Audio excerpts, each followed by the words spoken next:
നിങ്ങൾക്ക് ശ്രദ്ധിച്ചാൽ മനസ്സിലാകും ഒരു ഗ്യാപ്പ് കൂടി അവിടെയുണ്ട്. അതായത് 2 ഡിവിനും പുറത്ത് ഒരു ഗ്യാപ്പുണ്ട്.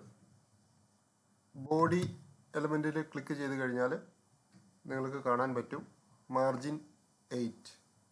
അത് ഒഴിവാക്കാനായിട്ട് നമുക്ക് ബോഡി എന്ന സ്റ്റൈലിൻ്റെ അകത്ത് മാർജിൻ 0px എന്ന് കൊടുക്കാം.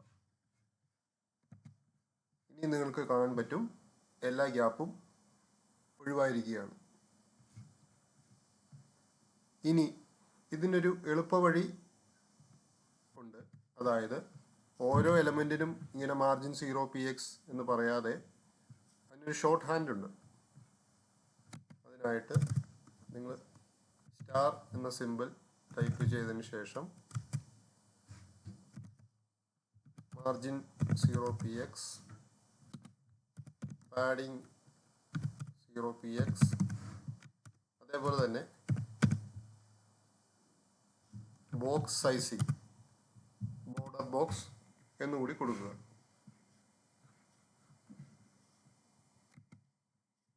എന്നിട്ട് നമ്മൾ ഈ റൂളുകൾ ഒഴിവാക്കുകയാണെങ്കിലും നമുക്ക് അതേ എഫക്റ്റ് തന്നെ കിട്ടും.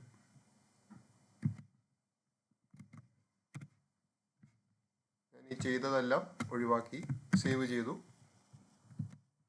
അതേ എഫക്റ്റ് തന്നെ നമുക്ക് കിട്ടി. അപ്പോൾ ഇനി എത്ര എലമെൻറ്റ് വന്നാലും കുഴപ്പമില്ല. അല്ലെങ്കിൽ നമ്മൾ ഓരോ എലമെൻറ്റിനും ഇങ്ങനെ ചെയ്യേണ്ടി വരുമായിരുന്നു.